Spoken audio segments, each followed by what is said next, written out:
귀한 찬양 감사합니다. 율동을 부르는 노래인 것 같아요.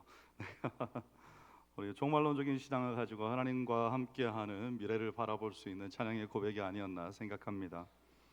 우리 옆에 분과 인사하실까요? 사랑합니다.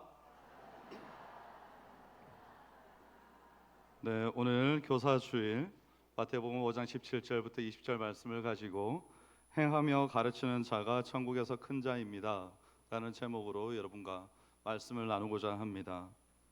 여러분, 오늘 교사주일입니다. 교사들을 축복하고 또 기리는 날이기도 합니다.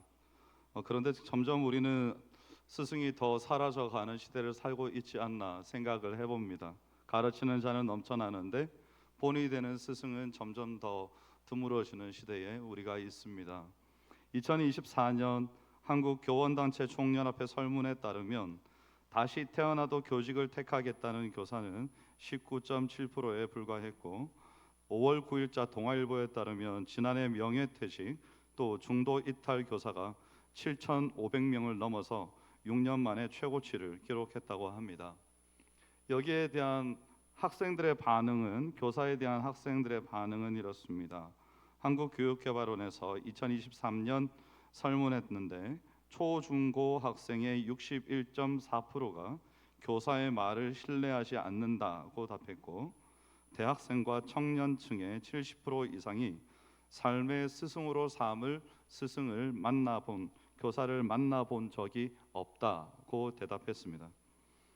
좋은 교사들이 있지요.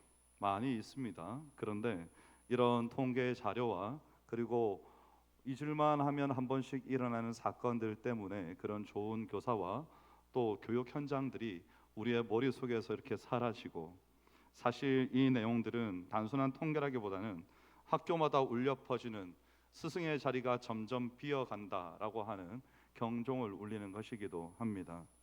정보가 넘쳐나고 자기 자신의 주장이 평생을 살아갈 신념처럼 여겨지는 이 시대에 더 이상 지식의 전달자는 필요하지 않은 것처럼 보입니다. 하지만 하나님 나라에서의 스승은 지식의 전달자나 요즘 SNS에서 유행하는 어떤 컨텐츠의 그런 생산자가 아니라 하나님의 말씀을 삶으로 살아내는 자가 참된 스승으로서 필요한 시대에 오늘 우리가 있다고 할 수 있겠습니다. 오늘 우리가 읽은 이 마태복음 5장 17절부터 20절까지의 말씀이 이 질문을 던집니다. 특별히 19절에 이를 행하며 가르치는 자는 천국에서 큰 자라 일컬음을 받으리라, 이렇게 적고 있습니다. 여러분, 지식과 컨텐츠가 차고 넘치지만 살아낸 복음은 귀합니다. 예수님은 머리로만 아는 교사가 아니라 삶으로 써내려가는 복음서를 오늘 우리에게 요구하고 계신 겁니다.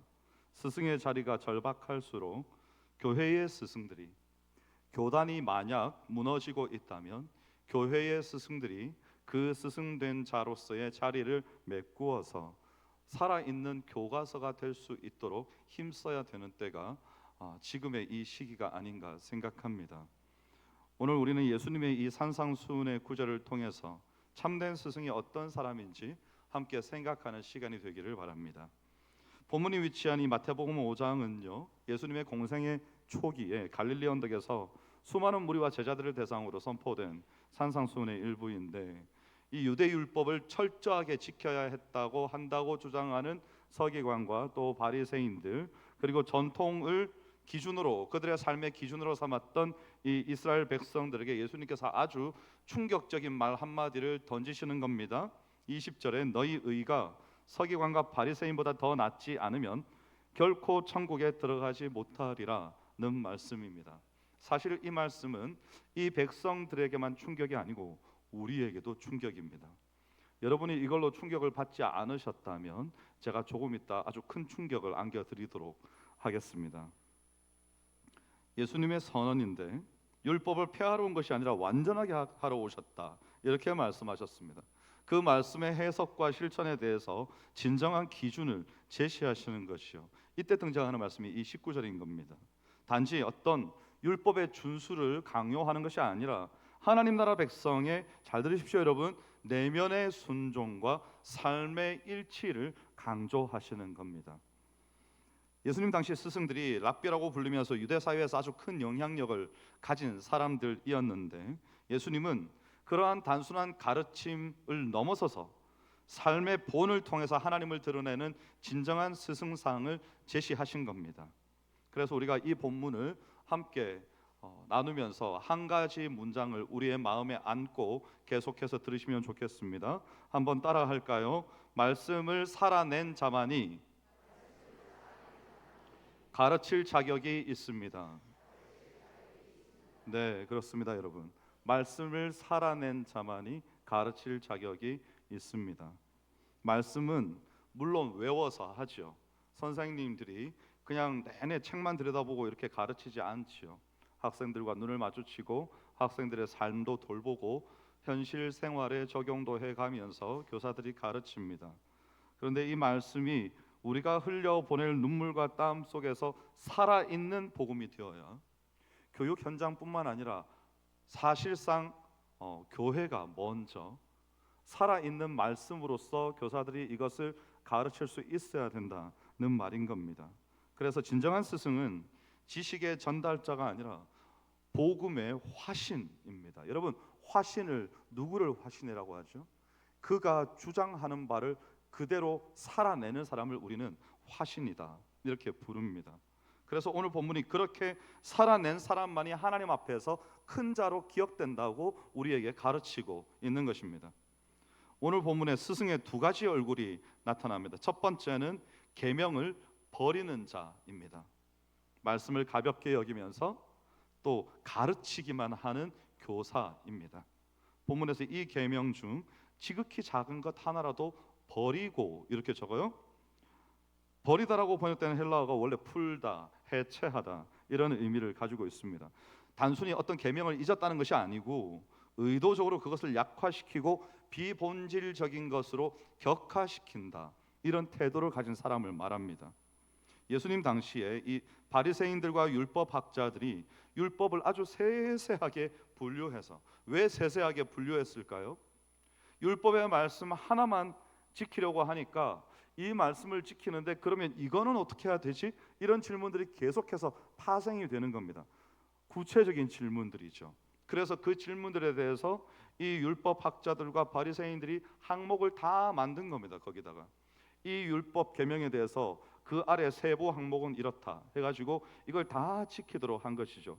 이것을 우리는 성경 말씀에서 뭐라고 부르는가 하면 전통이라고 부르는 겁니다. 그래서 인간적인 해석과 형식주의가 그 속에 자리 잡게 된 겁니다. 아무래도 사람의 의견이 들어가 있으니까요. 당연히 인간적인 해석이 거기 들어가는 겁니다. 그런데 작은 계명이라도 그것을 소홀히 여길 때 하나님의 나라의 질서가 무너지기 시작한다 그랬는데, 이 말씀이 무슨 뜻인지 이제부터 설명하기 시작하겠습니다. 여러분, 사실 우리의 현실도 크게 다르지 않습니다. 말씀을 가르치고 전하는 위치에 있는 이들이 만약에 그 말씀을 정작 가르치는 자들이 사소한 것으로 취급하거나 혹은 분명히 말씀에 있음에도 불구하고 시대에 맞지 않다고 가볍게 여길 때, 그럴 때 하나님 나라 질서가 무너지는데, 지금 우리가 지키는 전통들을 말하는 것이 아니라 여기서 가벼이 여긴다는 것은 하나님의 말씀 그 자체를 말하는 겁니다. 여러분, 사실 전통은 지켜도 되고 안 지켜도 되죠. 성경 말씀에 주께서 하신 말씀이 아니므로. 하지만 우리가 이 사회적인 질서를 유지하기 위해서, 교회 내에서 거룩한 질서를 유지하기 위해서 우리 모두가 이 전통을 지키는 겁니다. 우리 다 옷 입고 예배 드리고 있고요. 예배 시간에 난동을 부리는 사람 없지요. 우리가 거룩한 질서를 성경에 일일이 다 적혀 있지 않지만 지켜내고 있는 겁니다. 이거 좋은 전통들이죠. 하지만 성경 말씀에 그 백성들의 삶을 갉아먹는 나쁜 전통들도 또한 많이 있었습니다. 근데 예수님께서 여기서 지금 율법의 계명들을 말씀하시는 겁니다.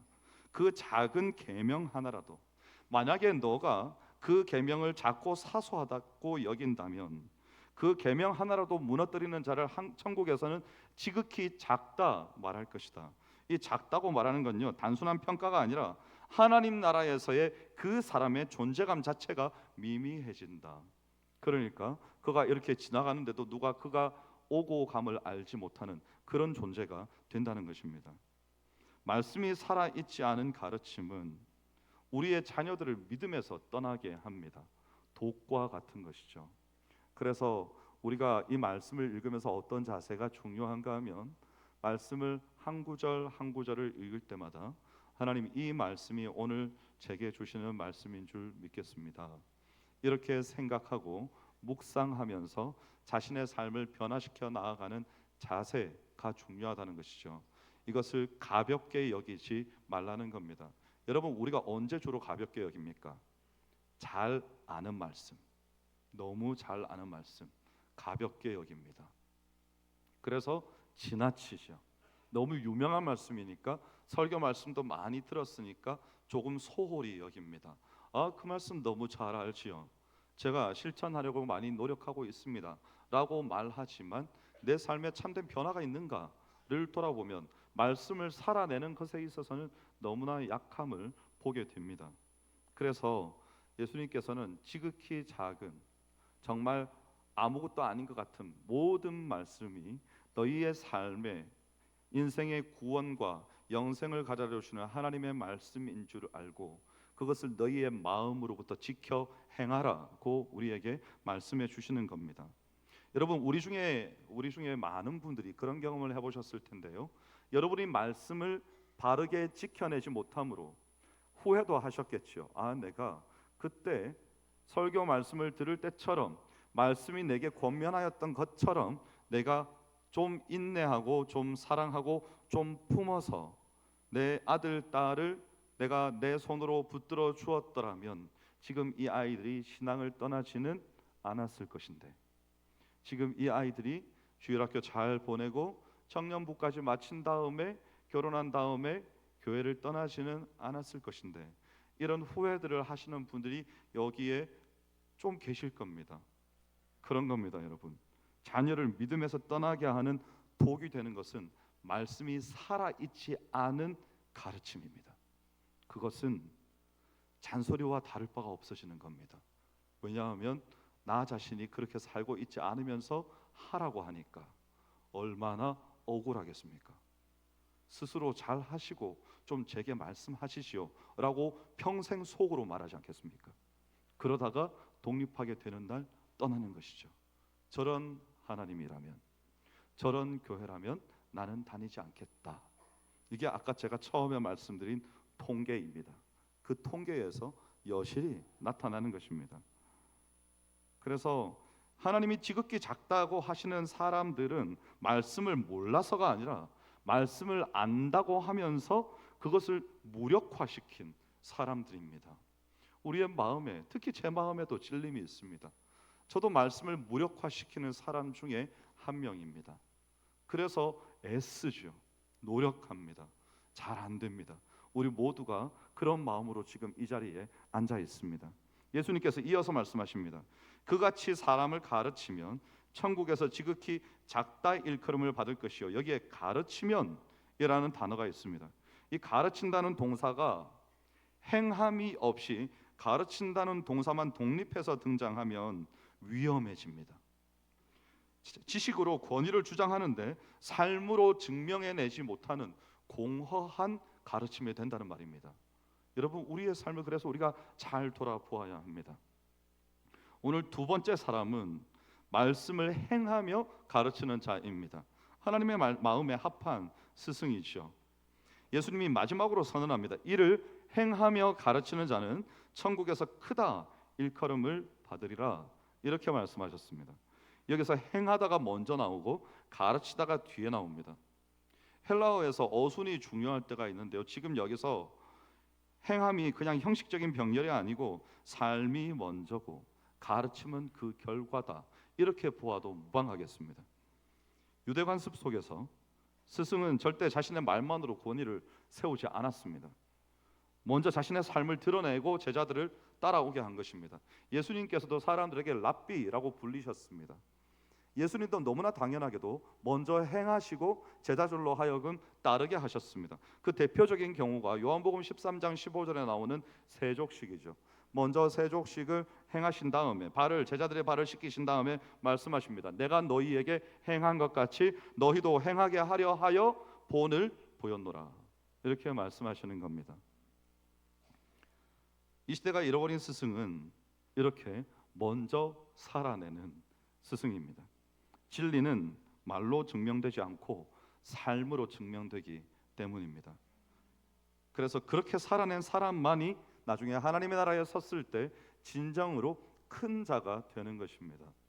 저는 여러 선생님들이 계셨지만 한 분의 선생님이 특별히 기억납니다. 제가 주일학교를 다닐 때, 그때는 제가 다니던 이제 초등학교로 부르지 않고 국민학교라 불렸었는데요. 그 당시에 우리 교회의 교사이셨던 선생님 한 분입니다. 대단히 죄송하게도 그 선생님이 제게 가르치신 말씀들은 거의 기억나지 않습니다. 하지만 율동을 참 잘하는 선생님이셨던 게 기억나고, 또 하나는 제 머릿속에 선명하게 남아있는 그분의 삶입니다. 그분이 어떤 분인지 저는 기억하고 있습니다.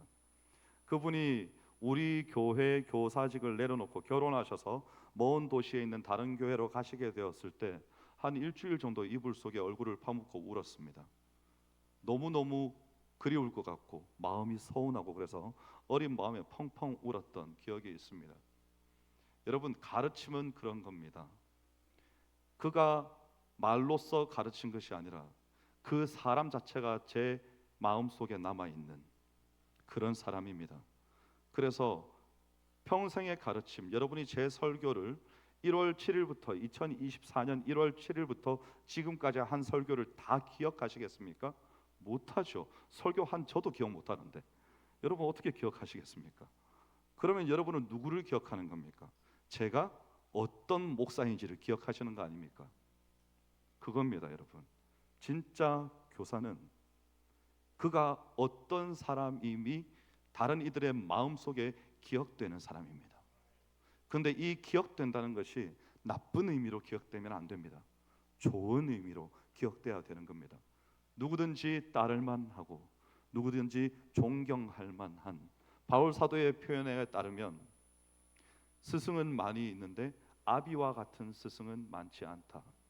아비의 마음을 가진 스승으로서 그 자리에 서 있는 교사, 그런 사람이 아이들의 마음에 기억됩니다. 그러면 아이들이, 제가 말씀드렸죠, 말들을 기억하지 못합니다. 인생을 살다가 어려움이 닥치거나 혹 방황하게 되었을 때 무엇을 기억하겠습니까?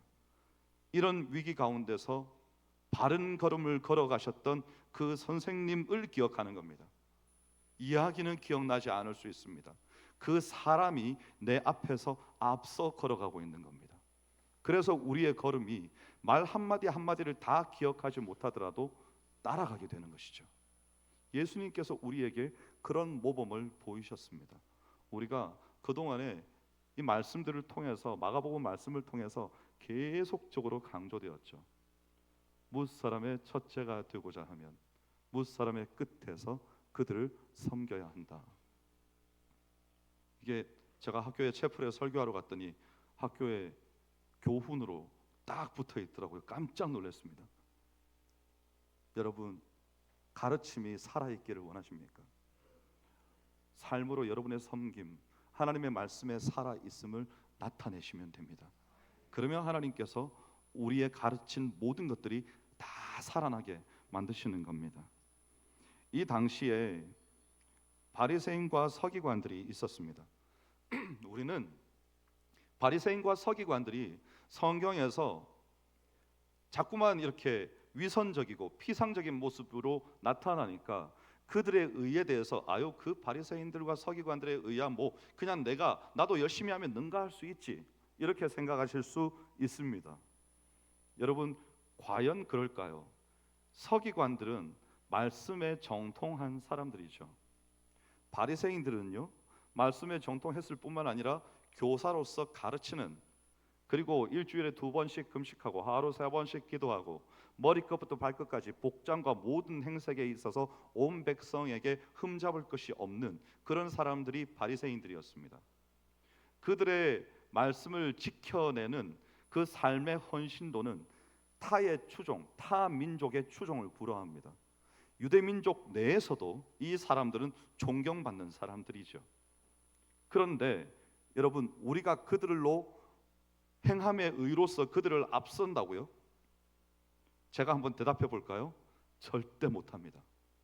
여러분, 어떻게 바리새인과 서기관처럼 여러분이 살겠습니까? 일단 말씀을 그만큼 아십니까? 다 지킬 만큼 다 기억하고 계십니까? 두 번째, 완벽하게 살 수 있다 하더라도 우리는 왜 못할까요? 우리 나라가 기독교 신념 위에 세워지지 않았습니다.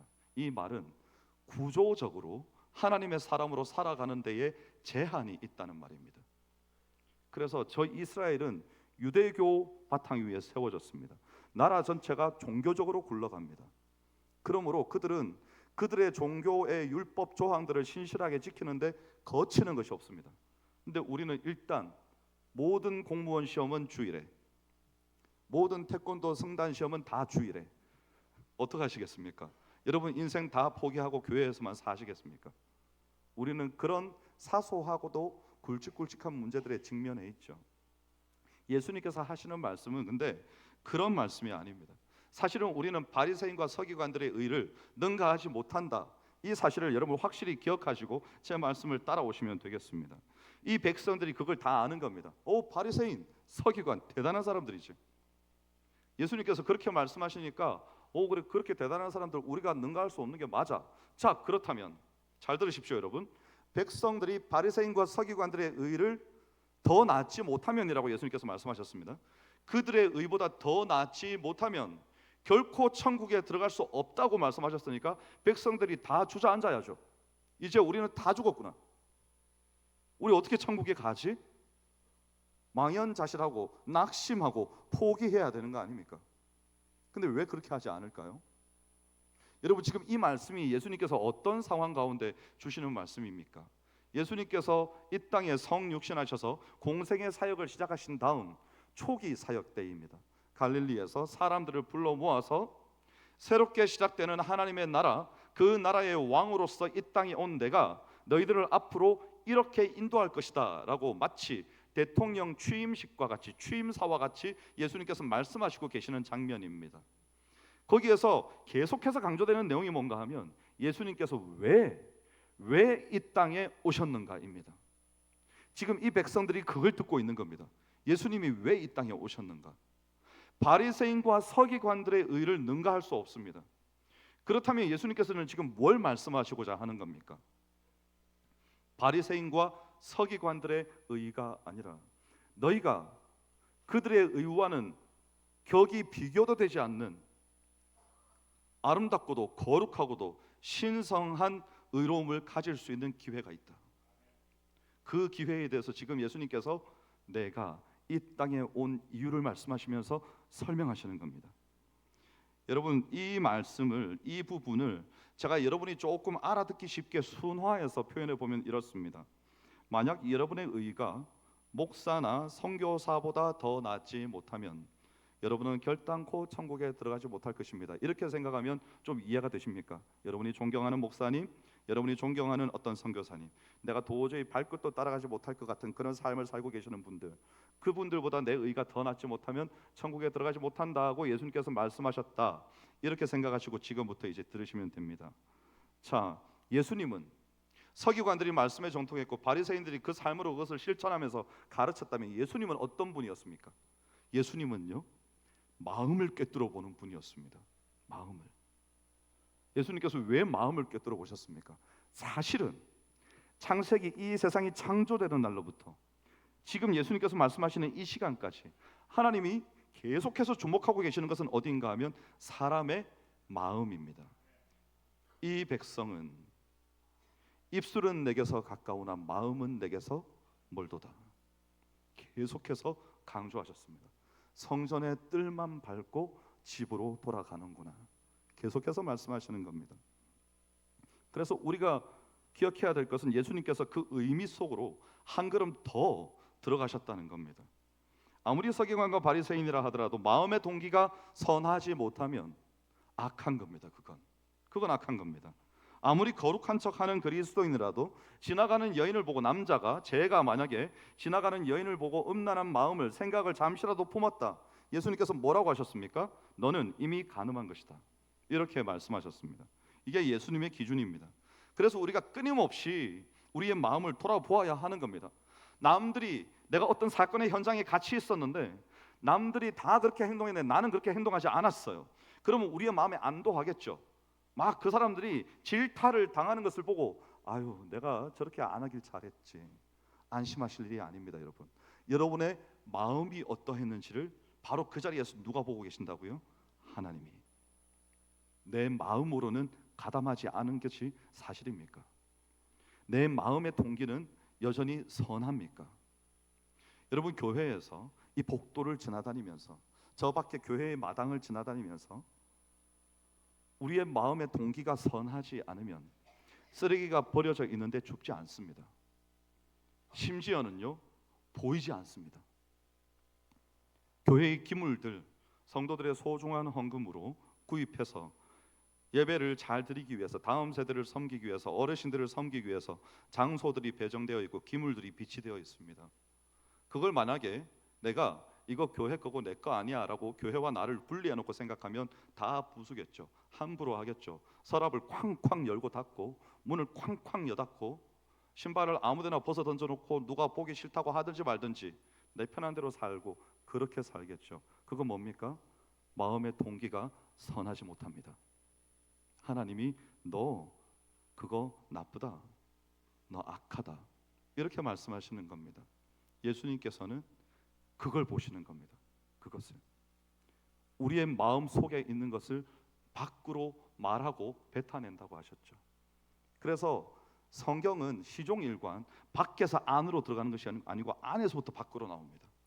마음속에 가득한 것을 밖으로 끄집어내고 말을 한다면 마음속에 가득한 생각을 입으로 말하는 것이고 내 삶이 좋든지 나쁘든지 겉으로 드러나는 행동은 내 마음속에 무엇이 가득 차 있는가가 겉으로 드러난다는 것입니다.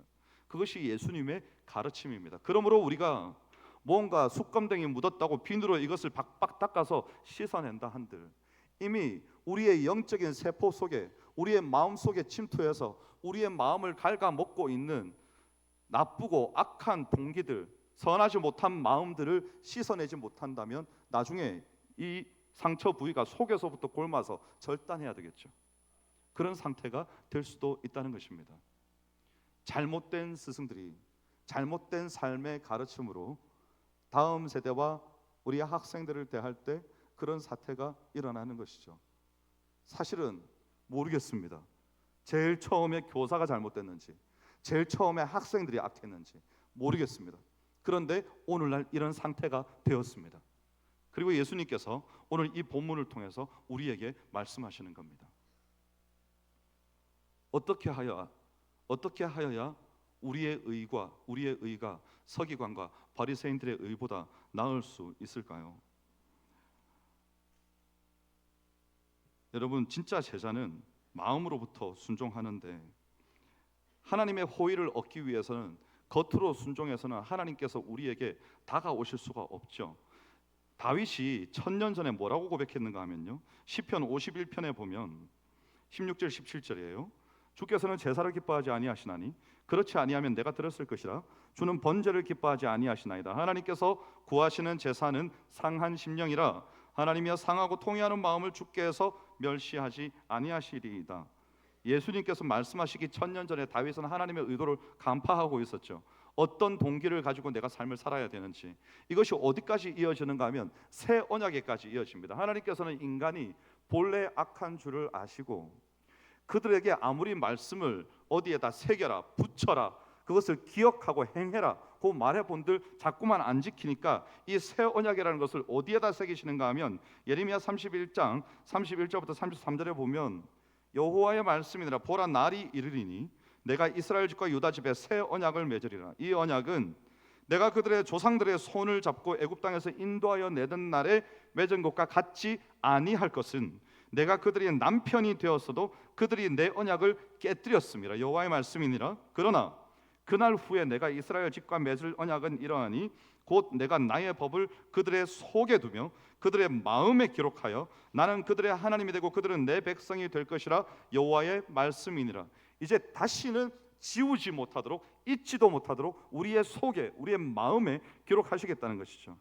그래서 이 새 언약이 백성의 마음에 새겨지게 되었습니다. 그래서 이제부터는 우리가 해야 될 일은 아주 자명한 겁니다. 우리가 뭘 해야 되는지가 아주 자명해진 겁니다. 말씀이 마음에 새겨졌습니다. 귀에 들립니다. 그러면 말씀이 마음에 새겨지고 귀에 들리면 어떤 현상이 일어나는지 아십니까? 우리가 죄를 회개하고 하나님을 향한 믿음의 고백을 하게 됩니다. 그래서 하나님의 나라에 들어가게 되는 것이죠. 분명히 성령의 역사로 말미암아 나는 이미 죽은 영혼이었는데 내 죽은 영혼을 하나님의 생명에 참여하게 만드시는 겁니다. 이것을 우리가 뭐라고 부르는가 하면 신학 용어로 중생이라고 합니다. 이 죄에 대한 고백과 회개가 우리의 뜻대로 하는 것이 아니라 성령으로 아니하고는 예수 그리스도를 주시라 할 수 없다고 했으므로 우리가 예수 그리스도를 주라고 고백하는 그 순간 이미 그 이전에 성령님께서 우리 안에 들어오셔서 우리의 의지와 우리의 입술을 움직이심으로 예수 그리스도를 주라 고백할 때 성령님께서 주권적인 역사로 우리로 하여금 고백하게 하셨습니다. 우리 안에 이미 들어와 계신 것이죠. 그래서 바로 그 순간에 하나님께서 우리가 죄인이었는데 이 고백을, 신앙의 고백을 하나님 앞에 올려드림으로 믿음을 가지게 되면서 우리를 예수 그리스도로 말미암아 의롭다고 칭해 주시는 겁니다. 이것을 우리는 뭐라고 부르는가 하면 칭의라고 부릅니다. 이런 사건이 있고 난 다음에 사람이 마음에 주를 향한 믿음의 고백이 있고 그리스도의 죽으심과 연합하여 내가 이미 죽었음을 고백하고 주께서 살아나셨으므로 나도 그 언젠가 다시 살아 영광 중에 주를 뵙게 될 것입니다. 그러므로 나는 나의 오늘을 내가 언젠가 뵙게 될 그 주님을 부끄럽지 아니하고 후회되지 아니하는 삶으로 만나 뵙기 위해서 오늘부터 신실하게 주의 말씀을 따르며 늘 회개하고 내 삶의 걸음을 돌이켜 주께서 기뻐하시는 삶을 살겠습니다 라고 고백하면서 변화되어 살아가는 것을 우리가 뭐라고 말하는가 하면 성화라고 하는 겁니다. 그런 성화된 삶을 살고 우리의 인생의 마지막이 되어서 주님 앞에 섰을 때 우리는 비로소 영화로운 몸을 입게 되는 것이죠. 죽은 몸도 다시 살고 영혼과 하나가 되어서 온전한 부활체가 될 것이다, 이렇게 말하고 있습니다. 자, 제가 여러분에게 이 설명을 드렸습니다. 우리는 이제 지금 제가 여러분에게 설명드린 이 고백을 통해서 십자가에서 죽으신 예수 그리스도께서 내 죄는 다 가져가 주시고 비어있는 내 마음에 십자가에서 죽으심으로 예수 그리스도의 의가 우리에게 전가되어서 우리는 의롭게 되었습니다. 예수 그리스도의 의를 우리가 가지게 되었습니다. 여기에 여러분 우리의 지분은 없습니다. 왜냐하면 주권적인 하나님의 섭리입니다. 단지 우리는 내가 믿음으로 고백했으니까 내가 뭐 한 거 아닌가요? 아닙니다. 성령으로 아니하고는 예수 그리스도를 주시라 할 수 없느니라. 내 인생은 예수 그리스도를 주로 고백하는 그 순간부터 이미 성령님께 붙들린 인생이었다는 겁니다. 그것이 하나님의 긍휼하심이고 은혜입니다. 만약에 거기에 누군가의 지분이 있다면 말씀을 내게 전해준 자입니다. 내 귀에 듣도록 전해준 그 사람에게 지분이 있는 거겠죠. 이미 그 말씀이 내 귀에 들리면서 성령님이 운행하기 시작하셨으니까. 여러분, 그렇다면 지금 우리가 가지고 있는 이 의, 예수 그리스도로 말미암아 우리의 인생에 가지게 된 이 의가 아까 예수님께서 말씀하신 서기관과 바리새인의 의와 비교할 수 있겠습니까? 그들이 스스로 지켜서 쌓아 올린 의입니다. 과연 사람이 스스로 의를 지켜서 쌓아 올림으로 자신의 구원의 지경까지 이룰 수 있겠습니까? 안 됩니다. 흠과 티가 하나도 없어야 되는데 흠과 티가 하나도 없다 하더라도 구원을 주시는 것은 다른 문제입니다. 왜냐하면 구원은 오직 주 예수 그리스도께 있기 때문입니다. 그래서 우리는 오늘도 겸손히 나 자신을 낮추어서 내가 만일 서기관과 바리새인의 의를 뛰어넘어서 그들보다 더 나은 의를 가지고 결단코 천국에 들어가서 주님 앞에 서고자 한다면 우리의 인생 전체가, 우리의 살아가는 오늘이 24시간뿐만 아니라 한순간 한순간이 거룩하고 정결하지 못한 생각들이 우리를 괴롭히지 못하도록 방어하고 말씀으로 그것을 지켜내고 오히려 내 마음의 믿음의 고백으로 영적인 전쟁을 통해 공격하고 사단의 견고한 진을 폐하고 이런 노력들을 순간순간 함으로 우리가 참으로 영광스럽게 주님 앞에 설 수 있게 되는 겁니다. 그때 우리 주님께서는 말씀하시겠죠. 네 의가 서기관과 바리새인의 의보다 더 귀하다. 이렇게 말씀하시는 겁니다. 그들이 인간적으로 쌓아 올린 금자탑이 아니라 부족하고 연약한 너의 인생이었지만 내가 너와 함께하는 그 은혜를 네가 네 마음에 간직하고 그 은혜를 가지고 붙들고 십자가의 삶을 붙드는 삶을 연약하여 넘어지면 또다시 일어나서 주를 바라보고 눈물로 새벽으로 저녁으로 기도하고 그럼에도 불구하고 연약해서 사람들에게 조롱과 비난을 받아가면서도 포기하지 아니하고 나만 바라보고 살아온 너의 인생이 너무나 소중하다. 이렇게 우리에게 말씀하시는 겁니다. 그러면 우리는 비로소 저 천국에서 잘하였도다 착하고 충성된 종아, 네가 천국에서 가장 큰 자이다. 이렇게 칭찬하시는 것이죠. 오늘 이 교사 주일에 여러분을 권면합니다.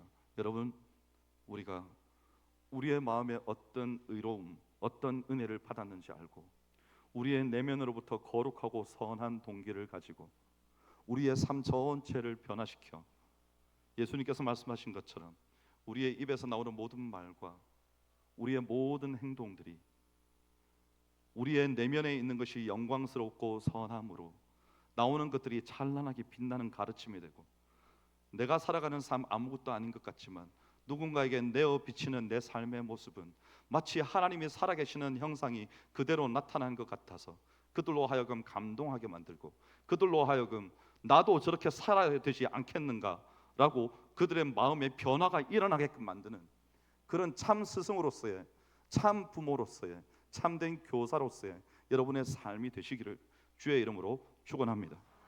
기도하겠습니다. 주님, 이 시대에 참된 스승을 찾으시는 주님 앞에 나아옵니다. 말로만 가르치지 않고 행함으로 본이 되는 자 되게 하여 주시기를 원합니다. 우리의 자녀와 다음 세대가 우리의 삶을 통해 예수님을 만나고 경험할 수 있도록 더 이상 우리가 그 영혼들을 놓치지 않도록 주여 우리의 삶을 변화시키시사 우리를 주의 뜻하심을 쫓아 인도하여 주시옵소서.